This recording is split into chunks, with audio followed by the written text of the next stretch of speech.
So I have a son who's on his way to being an Eagle Scout. He's a Life Scout now.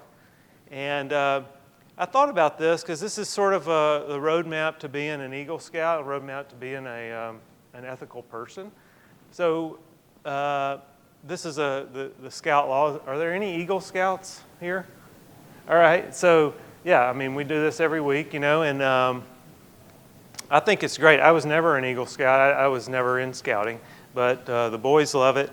And I just find this very helpful as a good way to live life. And if you keep this in mind as you're kind of working through ethical problems you might experience, it's a good roadmap. And that's really what we're trying to do, is just develop a roadmap. There's different ways to think about ethics and ethics in the workplace. One thing to differentiate first off is ethics versus morals. So morals being more of a personal belief system.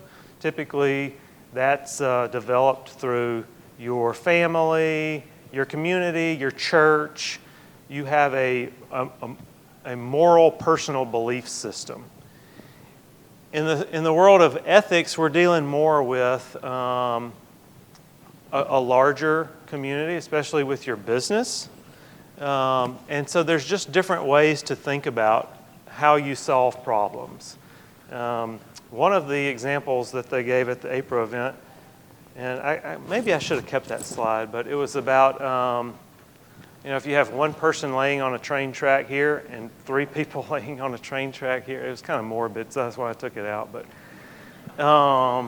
and the train's coming and you have the lever, it's going toward the one person, or it's going toward the 3 people, and you have the opportunity to pull the lever and have it switch and go down the track with one person on it. So that was kind of their scenario. Would you do that? Is there a reason to do that, not do that? How do you think through that problem? What's your view of that? And so this is different ways to think about it. So like for me, I mean, this is just me. I'd love to hear other people's thoughts. But like with the deontology, I think about this as, for example, you have a late-paying customer. Do you treat all customers the same regardless of their past due status? So you have a customer who's been a faithful, good customer, for 20 months, and they fall past due by a couple of weeks, versus you have one customer who's perpetually past due. So I think the deontologist would say, well, we have a past due protocol. Every customer gets treated the same. So that's one way to think about it. It's like, I don't care if you've been a good customer for 20 months. My ethic, or our business ethics is we treat everybody the same regardless. Okay, so, I'm also not here to tell you anything's right, what's right and wrong. Why would a lawyer? I'm a lawyer, so I can argue both sides and bill you for both. So,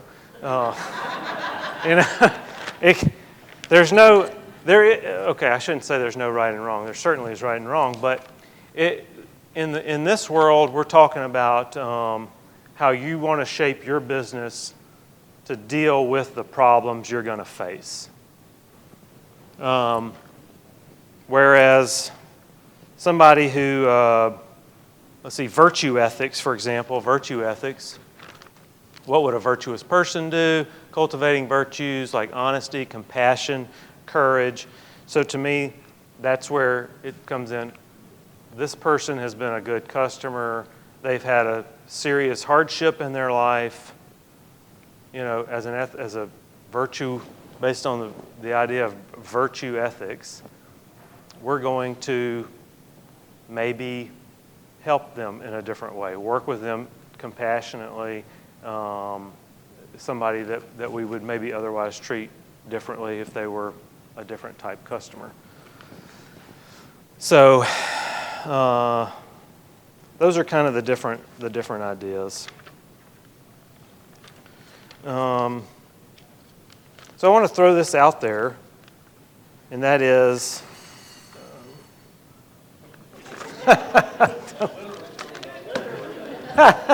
that was right on time. That was perfect. That was perfect. Let me mention this too before, and then I'm going to jump back in. But Charles just mentioned, Jim just mentioned membership and stories. We're really trying to develop stories in our industry because for so long,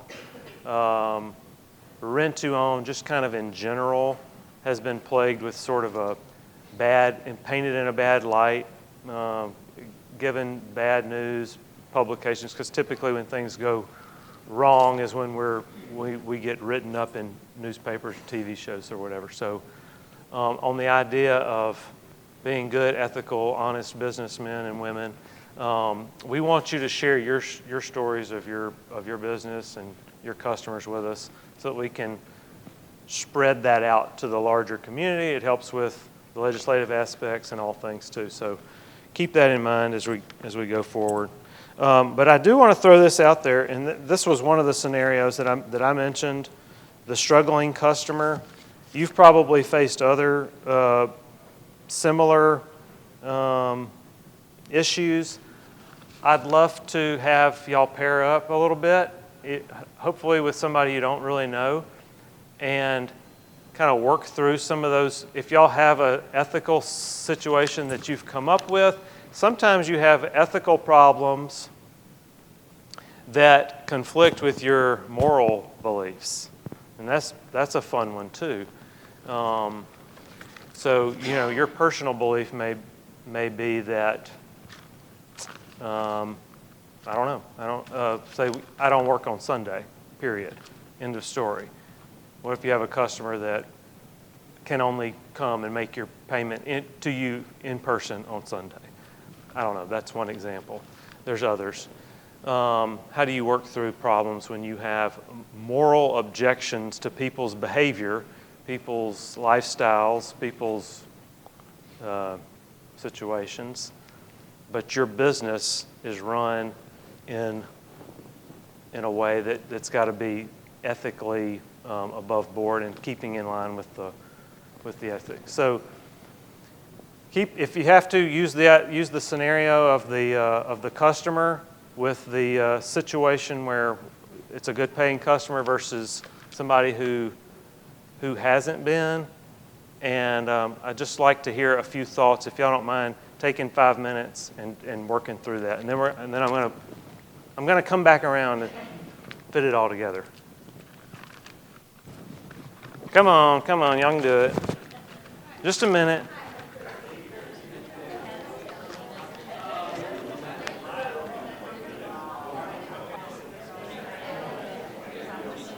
All right, who has an ethical dilemma they want to throw out there?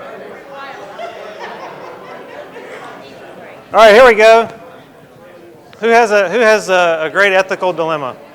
So the situation we're talking about is where there's a customer that's thousands of dollars behind on their payments, and him and his wife and 3 kids live in the building. Uh-huh. And you have to make a decision what to do with the payment.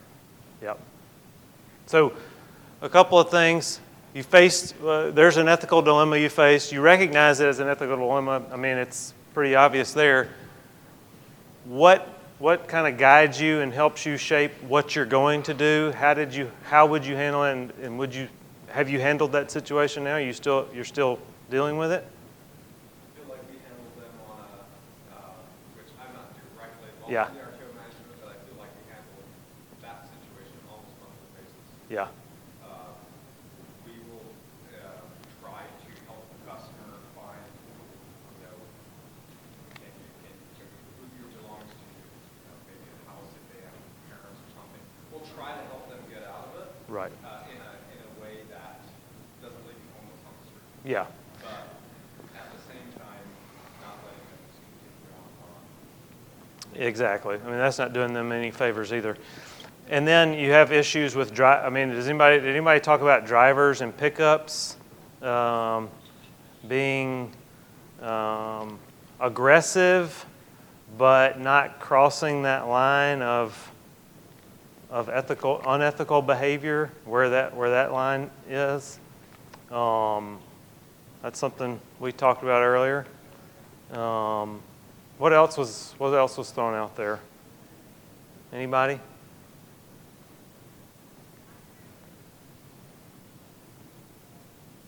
I know there's some others, but I'm just curious how far you let someone go.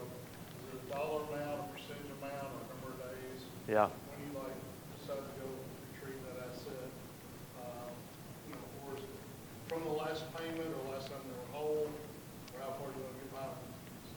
Yeah. I'm just curious about that. Yeah, I mean, it's a good question. I think, I mean, I don't have the answer to that, but I think that there's different probably views on that in this room. Anybody wants to share, please do. But Did you set a standard with, I don't like the 3 months, you don't really do something, or do you have any policies that universally apply? So for me, new customers, 30 days, I'm issuing pickup if I don't hear from them. Their existing customers, I usually give them about 45 days before I'm issuing a pickup. Basically, no contact, I'm going to issue a pickup. If they call me and maybe we can work something out on payment arrangement, but other than that, I'm very quickly. Sometimes I want to do it quicker. Even on new ones, I might do it quicker even if I can't, if even the references don't work, or I'm looking at the property and it's just something that doesn't look right, I may do it in 15 days. But generally, within 30 days, I'm already issuing that I'm already out there. 30 days late, 30 days late. And like I said, if I can't reach any of them, their references, and I'm calling them, it may be 15 days that I issue that pickup. Just because I think it's something fishy. And that raises a good point that your ethical obligations may change over time based on new technology or new industry standards. You raised a good point of first-time customer.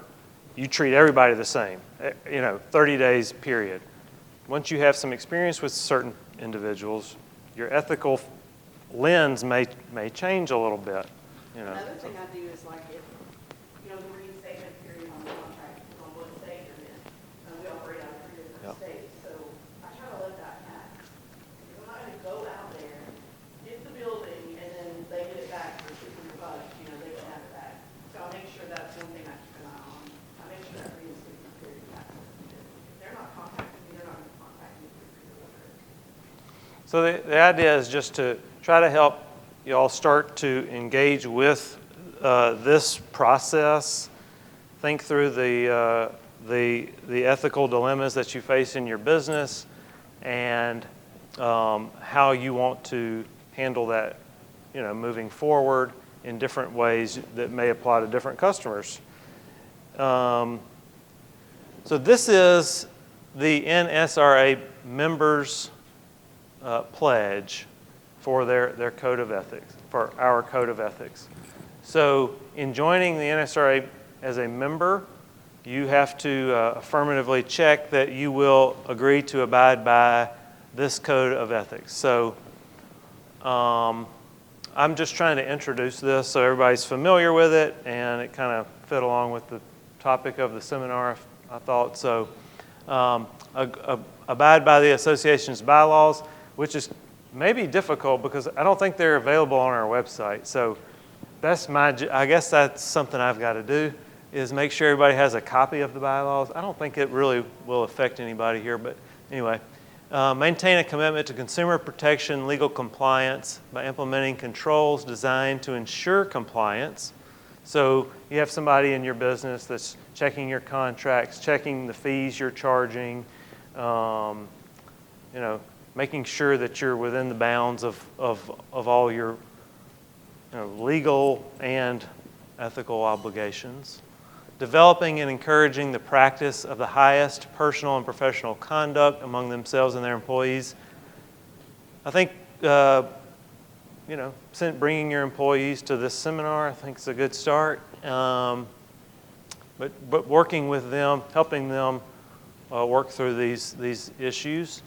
Continue to seek ways to deliver the value, affordability, flexibility, and other consumer benefits of the RTO transaction and related services. Making your prices fair, delivering value. Providing high-quality goods and services to the customers. Obviously, you don't want to sell cheap stuff. Y'all make good quality products for your customers. Do not discriminate against anyone based on all the protected categories. Again, this is where you may have some political bias against someone for some reason. You may have but not letting that affect your business and ethical obligations to the industry as a whole. Okay. So we're trying to work through that. Recruiting employees. Recruiting employees of other members only during the employee's personal time and never on the premises of other members. We don't want our member organizations going and plucking people from other businesses. We want to be good neighbors. We want to lift the industry up as a whole. And if we start having fighting because so-and-so took my employee and all that. We want to avoid that at all costs so that the association can thrive. Yeah. I've been in a whole different industry for years. Tell me more about that.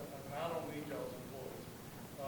The membership, that's stretching pretty far, isn't it, for a group like this? Again, I need welders, so I don't need anybody else. I'm just from the outside looking in, I'm like, wow, I've never heard that in an association. What, trying? Can't hire their employees? Well, no, it doesn't say you can't. It doesn't say you can't. Outside of here, not We don't want, yeah. not doing it during the conference or Oh, during. of course, okay. Yeah. Oh, yeah. Yeah. Only during the employee's personal time and never on or about the premises of other members. So, They own their problem. yeah, so Plugged so many times, I'm sorry. They put me out of business pretty much. My Yeah. engineers.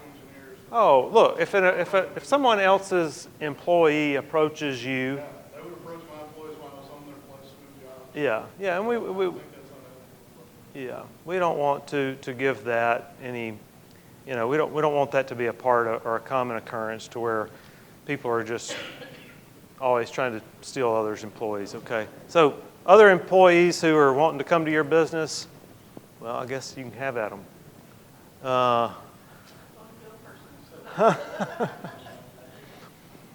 Promote the positive public image of the RTO industry with consumers, policymakers, and other members of the public by operating in accordance with this code. So this is where we want your stories of your customers, the things you're doing in the community, how you're helping the association grow and develop into a body that lifts everybody all together. So that is, I'm certainly no ethical genius. I have no great wisdom, but I think it's important that we have these conversations, that y'all talk about it, start trying to figure out how you're going to deal with these situations, because when you hadn't faced it, I'm sure you faced some, you're going to face a lot more, and you got the role of AI. Where's that going to play? We'll have to ask Jonathan, but so use this as a guidebook. This is not a, it's a guidebook, but I think they did a good job of putting some thought into this. Put a lot of thought into this, and this will hopefully help you as your business continues to grow. All right, so now I'm going to turn to legal updates and issues. This is my Ed Wynn impersonation. This is the Ed Wynn portion of the program. And this is not meant to give you a full rundown of every single state and every single issue, but I do want to just make a few highlights and get your brain going in case there's things that it triggers. So Ed would say, first of all, thank goodness that Elizabeth Warren is still not your president. So I'll just throw that there. At the APRO event, they said, somebody asked the question, what's happening on the federal level in terms of legislation, issues in states? And the guy that was speaking said, well, the good news is the Consumer Financial Protection Bureau, the CFPB, which is Elizabeth Warren's baby, is now under this administration. He said there's 2 guys and a fax machine in that office. So you really, for the next few years, federal level you're good. You're not going to have any concerns, but that does not alleviate any state issues. So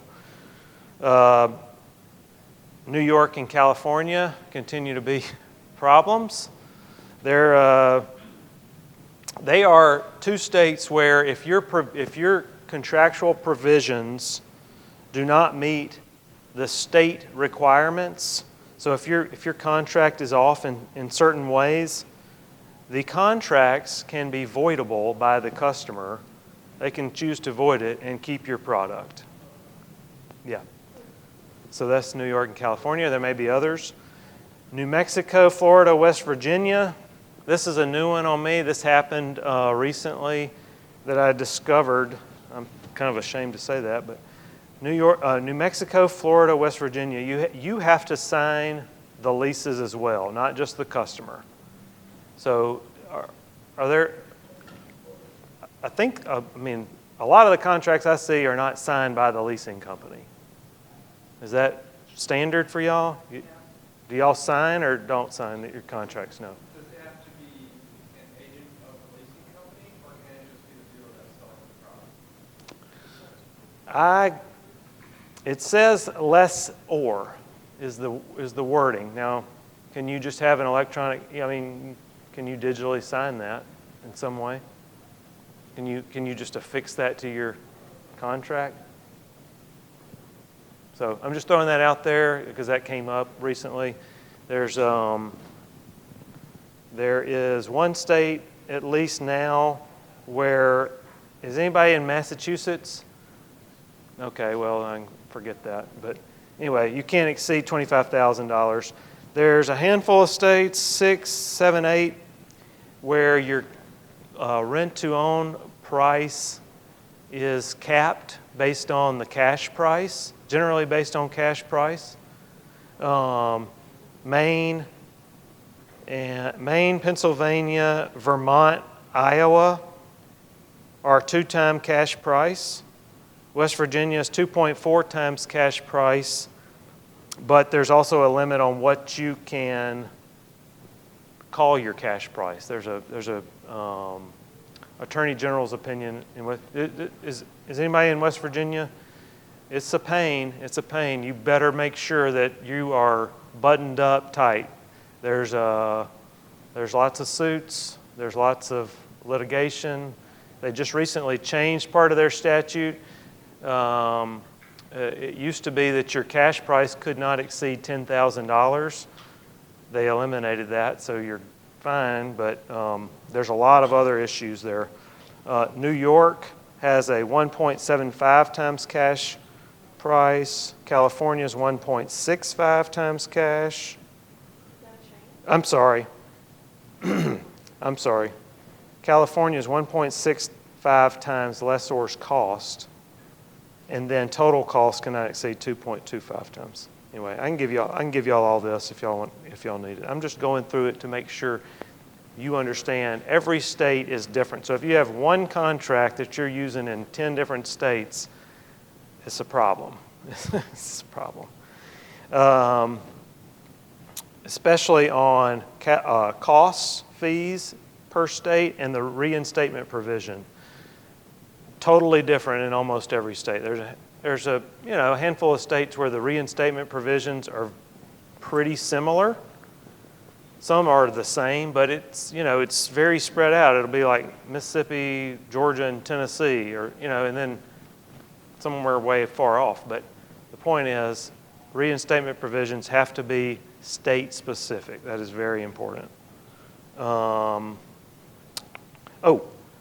Default and right to cure letters.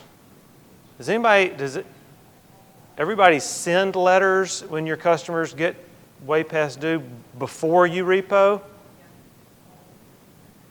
Okay, so, yeah. Yeah, no. Yeah. Emails, calls, text.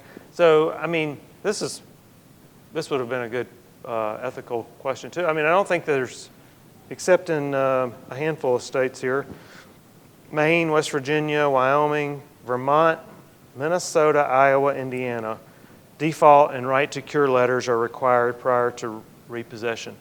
So in other words, I don't think you're required to do so, but maybe you're ethically obligated to do so, keeping your customers informed of where their account stands, right?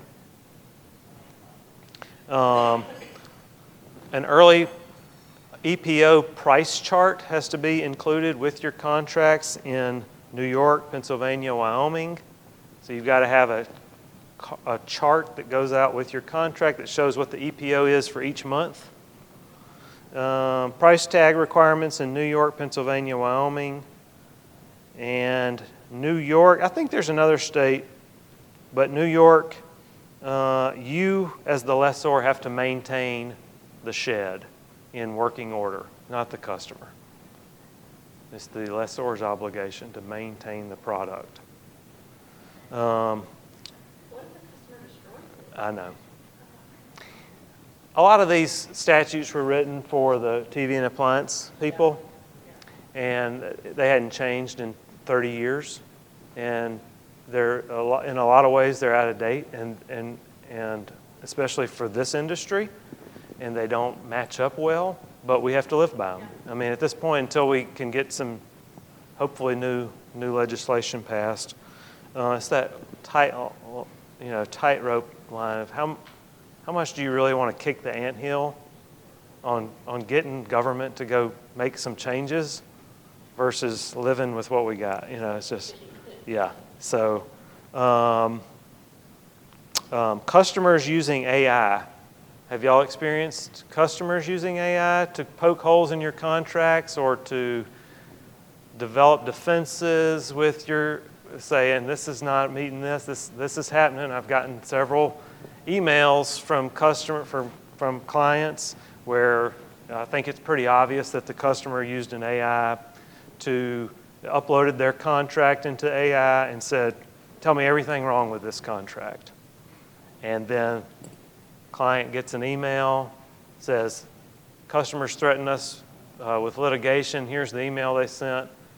And it's, you know, you got to be careful. I was not too worried about it because it was a good group that had good contracts and everything. But that's happening, and that's going to happen more. I think that's going to happen a lot more. So, what time are we supposed to be done? Oh, 3 minutes. Okay, I'll do this for 3 minutes. 3 minutes. I'll give you all of this if you want it. Just email me. I've got cards. I've got pens and cards and tape measures and all. I have a table. They gave me a table up there. But bankruptcies. Chandra, you want to come? Okay.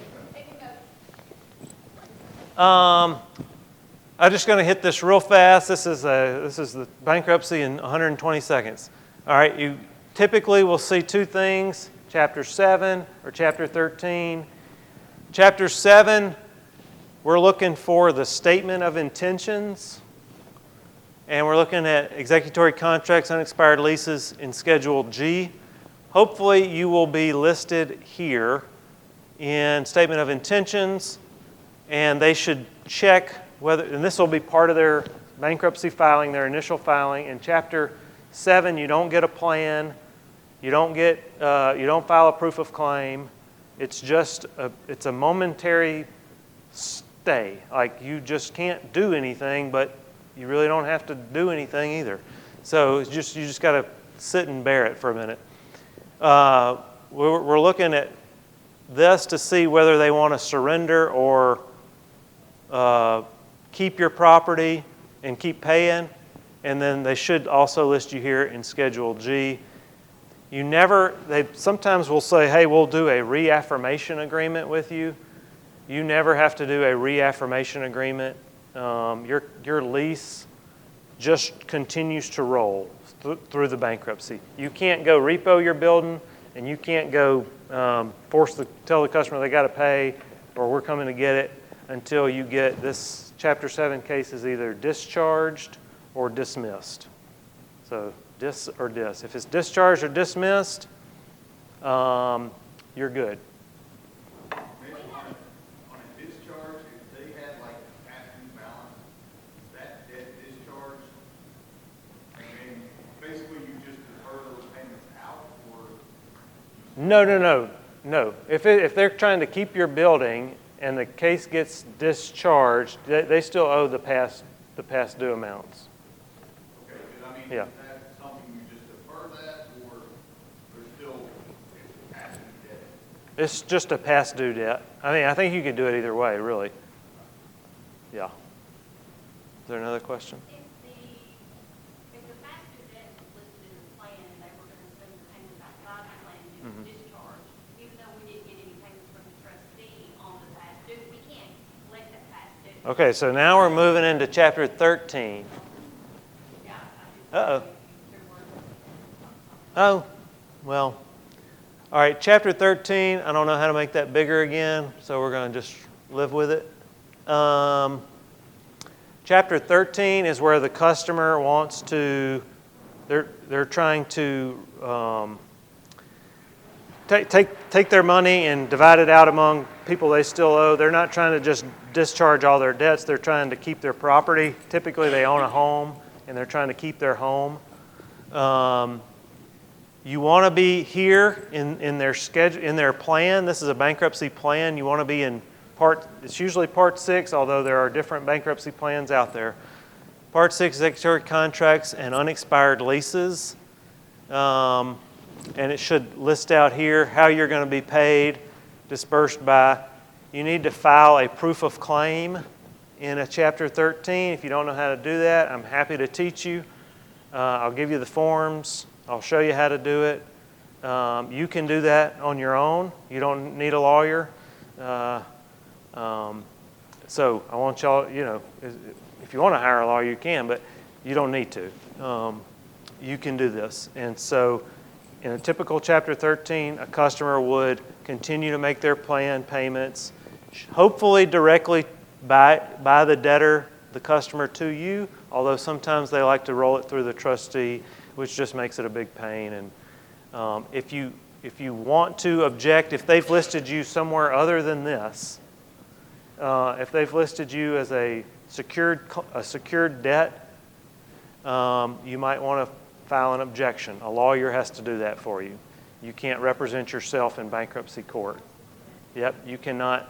You can do certain things like filing a proof of claim. You can file an entry of appearance and a request for notice where you get notice of all the filings, but you can't object. You can't file a motion to lift stay.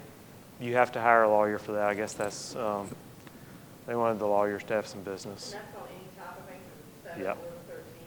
Yeah, you don't really see that much in a 13 where, oh well, I hope y'all got all that. I don't know Kyle's password. Anyway, you don't need that much in a Chapter 7 usually. The only thing you would really file is a request for notice, just to get notice of everything that gets filed after that, and you can do that. I always encourage people to call the debtor's attorneys, try to speak with them, make sure they understand the transaction. It's a rental transaction. The customer has to continue to rent your property or the lease will terminate. In a Chapter 13, assuming it's listed correctly, once the case is confirmed, you still can't just go repo your building if they stop paying. That's my advice to you.